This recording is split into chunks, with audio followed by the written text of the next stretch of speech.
సంతోషించి ఆనందించుడి అనండి. సంతోషించి ఆనందించాలి. దేవుని నమ్మిన మనము సంతోషించి ఆనందించాలి. అంటే ఎవరైనా తిట్టినా కూడా అయ్యగారు, ఎవరైనా మా మీద పంచాయతీ పెట్టుకున్నా కూడా అయ్యగారు, ఎవరైనా మమ్మల్ని నష్టపరిచినా కూడా అయ్యగారు అని మీరు అడుగుతారేమో. మీరు అలా అడిగినా కూడా బైబిల్ చెబుతా ఉంది సంతోషించి ఆనందించాలట. దేవుని వాక్యం ధ్యానం చేసుకుందాం.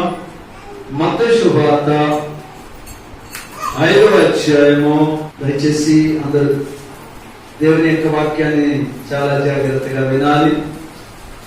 మత్తయి శుభవార్త 5వ అధ్యాయము 11, 12 వచనములు మనము నా నిమిత్తము జనులు మిమ్మును నిందించి హింసించి మీ మీద అబద్ధముగా చెడ్డ మాటలెల్లా పలుకున్నప్పుడు మీరు ధన్యులు. సంతోషించి ఆనందించుడి, పరలోకమందు మీ ఫలము అధికమగును. ఇలాగున వారు మీకు పూర్వమందుండిన ప్రవక్తలను కూడా హింసించుడి. మనల్నే కాదు, మన పూర్వకాలంలో, మన తాతల ముత్తాతల కాలంలో ప్రవక్తలను కూడా హింస పెట్టారు. హల్లెలూయా. మాస్క్ ఉంది కదా, కొంచెం గట్టిగా చెప్పాలి. చిన్నగా మాస్క్ కాదు. హల్లెలూయా. అట్లా ఉండాలి కొంచెం. ఎందుకంటే మనం పొద్దున్నే ఆరాధన అంటే తినకుండా వస్తాం కావచ్చు. ఇప్పుడు మనం 2 బ్యాటింగ్స్ చేసి వస్తుంటాం. ఒకటి టిఫిన్ బ్యాటింగ్, రెండోది భోజన బ్యాటింగ్. కొద్దిమంది, మిమ్మల్ని ఏదో అలా కాదు కానీ నిజమా అవుతుందా? అందుకోసం నిజం అవుతుందంట. హల్లెలూయా అంటలే కొంతమంది. హల్లెలూయా. నా నిమిత్తము, ఎవరి నిమిత్తము? నేను ఖమ్మం నుండి వరంగల్ వచ్చి దేవుని సేవలో ఉన్నా. ఈ రావణపేటలో నాకు ఎవరు శత్రువులు కాదు, కానీ యేసయ్యను బట్టి శత్రువులు అయ్యారు కొంతమంది. అది నాకు మేలు మేలు మేలు అంటే. హల్లెలూయా. యేసయ్య కొరకు వేటినైనా భరించాలి. నా నిమిత్తము మీరు నిందలబడితే, హింసింపబడితే అది నీకేంటట? మేలు, మీరు ధన్యులు. హల్లెలూయా. ధన్యుడు. నీవు ధన్యుడు, నీకు మేలు కలుగును అంటాడు. 127వ కీర్తనలో ఒకసారి మనం గమనిస్తే, దయచేసి ప్రియమైన వాళ్ళరా వాక్యాన్ని మనం చాలా శ్రద్ధగా వినాలి. పిల్లలతో ఆడుకోకండి, ఎందుకంటే పిల్లలంటే నాకు కూడా చాలా ఇష్టము. నీకు మేలు కలుగును అంటున్నాడు. నువ్వు ధన్యుడు, నీకు మేలు కలుగుతుంది. ఎక్కడ? 128వ కీర్తన. దయచేసి 128వ కీర్తన 2వ వచనంలో, నిశ్చయముగా నీ చేతుల కష్టార్జితమును అనుభవించదువు. ఎందుకు అనుభవిస్తావు? నువ్వు ధన్యుడు. నీది ఎవరు అనుభవించరు, నీది నువ్వే అనుభవిస్తావు. నువ్వు ధన్యుడు. ఎందుకు? నీకు ఒక గురి ఏర్పడదు, నీకు ఒక నిరీక్షణ కలిగి ఉన్నావు. ఈ లోకంలో ఎవరికి లేని గురి, ఎవరికి లేని నిరీక్షణ నీకున్నది.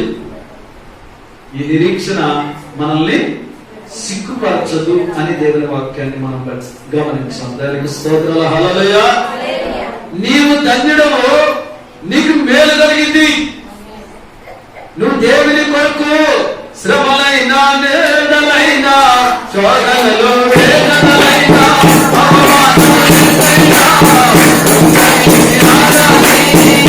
అవమానాలైనా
దైవజనులు శ్యామ్ సుందరయ్య గారు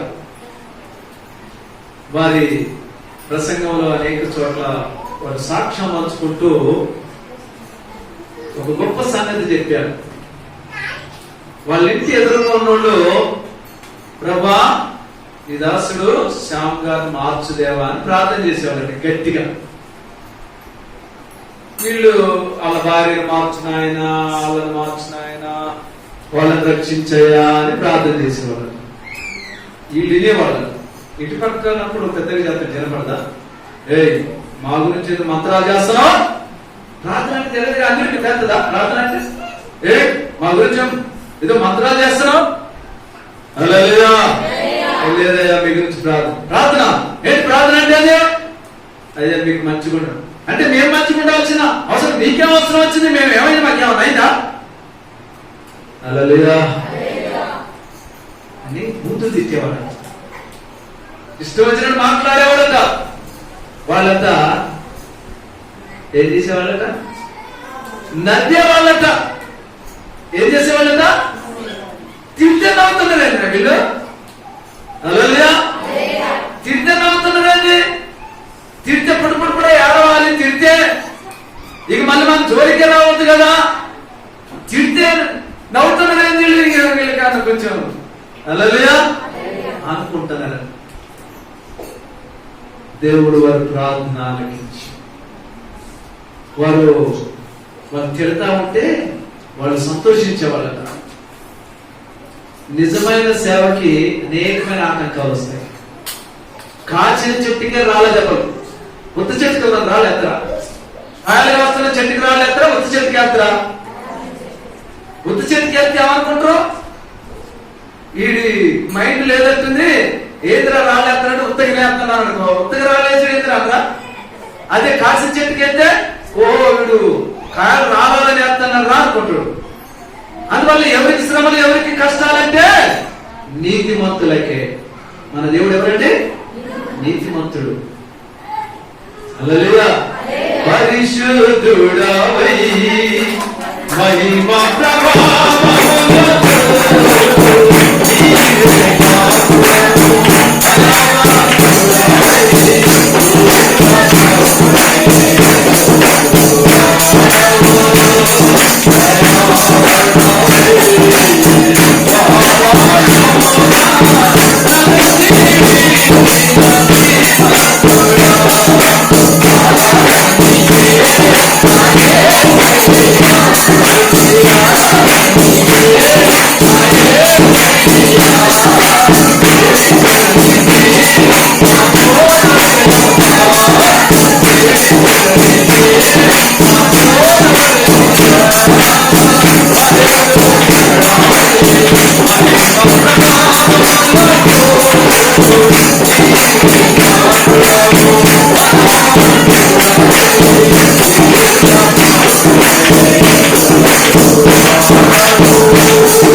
నీతిమంతులకే అనేక శ్రమలు వస్తాయి. అక్కడ మత్తయి శుభవార్తలో 10వ వచనం ఇందాక చదివిన అధ్యాయంలో నీతి నిమిత్తము హింసింపబడువారు ధన్యులు. అది నీకు ఈ లోకంలో హింసలు కలుగుతున్నాయా? నేను ఈ లోకంలో ప్రభువుని బట్టి అవమానిస్తున్నారా? నేను ఈ లోకంలో ప్రభువుని బట్టి నిందలు వేస్తా ఉన్నారా? ప్రభువుని బట్టి నువ్వేమైనా కష్టపడుతున్నావా? అలా లేదా? కొద్దిమంది అయినంత ప్రభువుని బట్టి నిందలు అవమానాలు, అయ్యగారు మాకెక్కడ నిందలు అయ్యారు, నేనే మస్తు ఇది ఎత్తగలం, మమ్మల్ని ఎవరంటారు? హల్లెలూయా. కానీ ప్రభు కొరకు నువ్వు నిలబడితే, ప్రభు కొరకు నువ్వు జీవిస్తే, ప్రభు కొరకు నువ్వు నిబద్ధత కలిగి ఉంటే దేవునికి స్తోత్రాలు. హల్లెలూయా.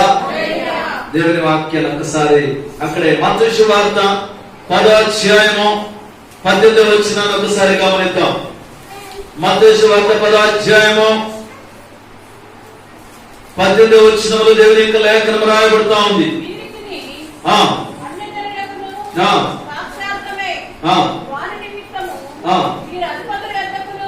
మీరు అధిపతుల ఎద్దుకును రాజుల ఎద్దుకును తేబడదు. వారు మిమ్మను అప్పగించినప్పుడు ఎలాగ మాట్లాడదుమో ఏమి చెప్పుదమో అని చింతించబడి మీరేమి చెప్పవలనో అది ఆ గడియలోనే మీకు అనుగ్రహింపబడును. హల్లెలూయా. నన్ను ఒకళ్ళు అడిగా, బాగా తెలియగలిగిన ఆయన ఒక క్వశ్చన్ వేశారు. అన్న ఒక క్వశ్చన్ వేస్తా, చెబుతున్నా. ఇవేనైతే చెబుతున్నా లేదా తర్వాత తెలిసిద్దాన్ని. వాళ్ళు అంటున్నారు, పరలోకం ఎక్కడ ఉంటది అని అడిగారు. నేను అనుకున్నా ఇది పెద్ద క్వశ్చన్ లాగానే ఉంది అని అనిపించింది. ఫస్ట్ నేను అనుకున్నా పరలోకం ఎక్కడ ఉంటదంటే ఎక్కడైతే దేవుణ్ణి ఆరాధిస్తారో అక్కడ పరలోకం ఉంటుందని. చదువుకున్నా ఎక్కడైతే దేవుణ్ణి ఆరాధిస్తారు, ఇద్దరు ముగ్గురు నా నామమున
మీ తండ్రి ఆత్మ మీలో ఉండి మాట్లాడుచున్నాడే గాని మాట్లాడేవారు మీరు కాదు.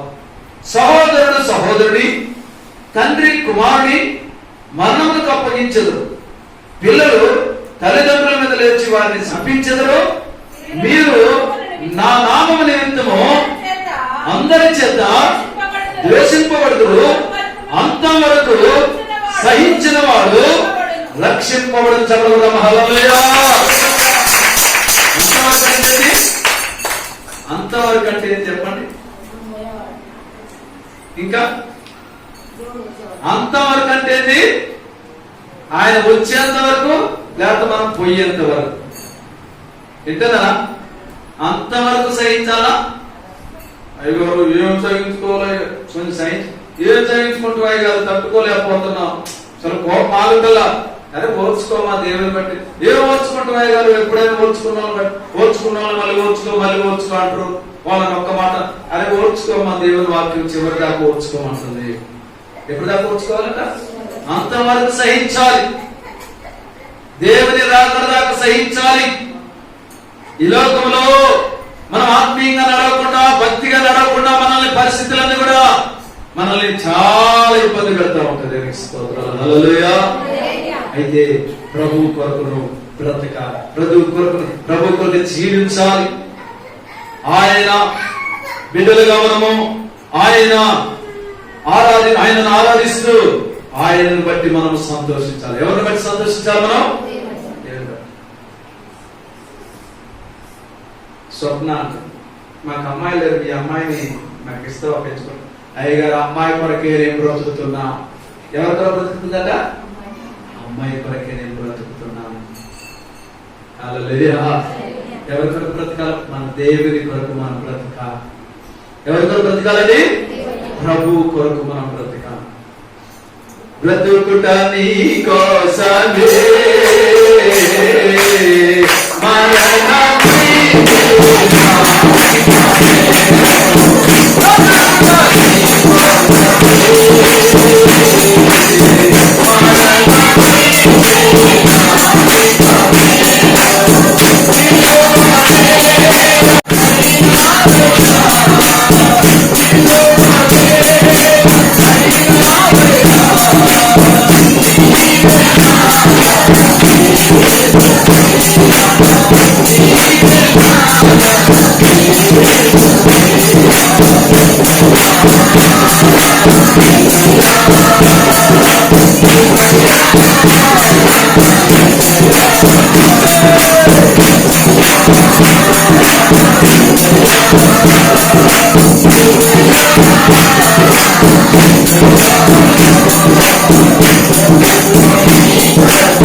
వచనంలో దేవుని యొక్క వాక్యాన్ని మనము చదువుకుందాం. దయచేసి చూడండి. దేవుని వాక్యాన్ని 10వ వచనం, 2 కొరింథీ పత్రిక 12వ అధ్యాయము 10వ వచనంలో ఇక్కడ అంటున్నారు, నేనెప్పుడు బలహీనుడనో అప్పుడే బలవంతుడను గనుక క్రీస్తు నిమిత్తము నాకు కలిగిన బలహీనతలలోను, నిందలలోను, ఇబ్బందులలోను, హింసలలోను, ఉపద్రవములలోను నేను సంతోషించుచున్నాను. ఎన్నిట నిందలలో, హింసలలో, కష్టాల్లో, బలహీనతలలో, హల్లెలూయా, ఎన్నిట్లోనైనా మనం ఏం చేయాలట? దేవుని యందు ఆనందించాం. యోబు భార్య అంటాము, ఏది కష్టాలు, ఏది బాధలు, అంటే మేలు అనుభవించడమే కానీ కీడు అనుభవించద్దా అంటున్నాడు యోబు. యోబు యేసయ్యలో దేవుల్లో నాటుకుపోయి పాతుకుపోయి ఉన్నాడు అనుభవం. హల్లెలూయా. మరి ఎట్లా అంటారట? బైబిల్ చెబుతా ఉంది, వేరు బారిన అనుభవం. వేరు గట్టిగా ఉన్న చెట్టు తొందర పాడైతా పాడైతే హల్లెలూయా. ఏమి మొన్న లేకున్నా, ఎవరు నాకు లేకున్నా, యేసు నందే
ఎన్ని వచ్చినా, శ్రమలు వచ్చినా, శోధనలు వచ్చినా, హింస పెట్టినా, ఏమండి అన్నిటికీ నిలబడ్డానండి నేనైతే.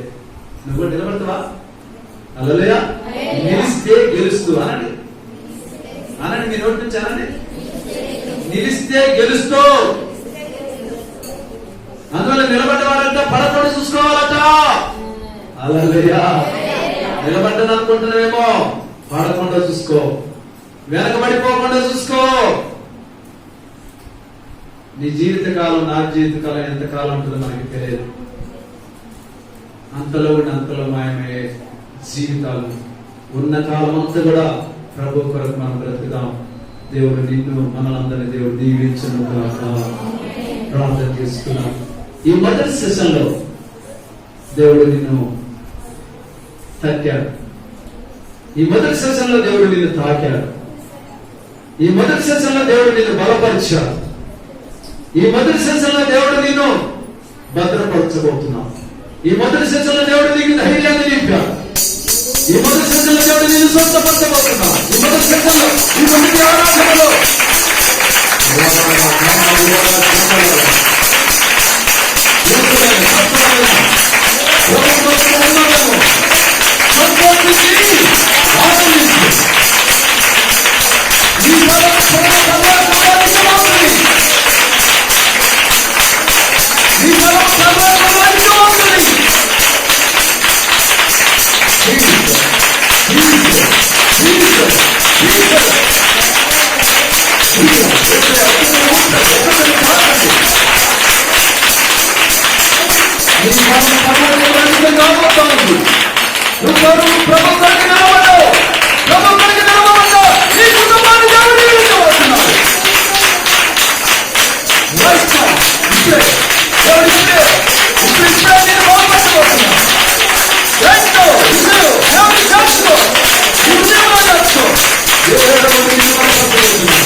కృపాభరితుడా మహిమగల తండ్రి,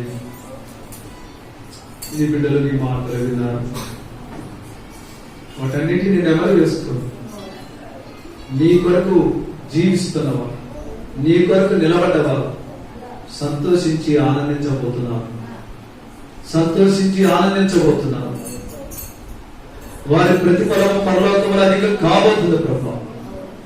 మా ప్రియ సంఘ బిడ్డలు ఈ మొదటి ఆరాధనలో నిన్ను ఆరాధించారు. వారి యొక్క ప్రతిఫలం అధికం కాబోతుంది తండ్రి. ప్రథమంగా వచ్చారు, వారిని జీవించబోతున్నారు.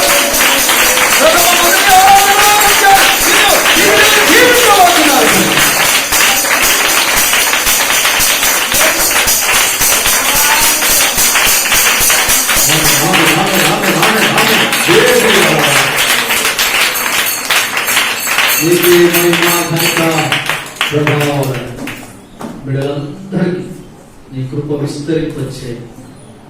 నీ నిమిత్తన నిలబడ్డా. నువ్వు ఉన్నవాడవు అనువాడవు తండ్రి. నీ కొరకు నిలబడ్డ వారు ఎవ్వరు సిగ్గుపడరు ప్రభా. నిన్ను ఆశ్రయించిన వారికి ఏ మేలు కొదవలేదు తండ్రి. నీ బిడ్డలందరినీ బలపరిచి నీ నామానికి ఘనత తెచ్చుకున్నాను. ఈ సెప్టెంబర్ నెలంతా కూడా నీ కృప ప్రతి కుటుంబం విస్తరించబడులుగా తండ్రి. దీవించండి, వాక్యపు వెలుగులోని బిడ్డలు నడిపించండి. యేసు నామమున అడుగుచున్నాను తండ్రి.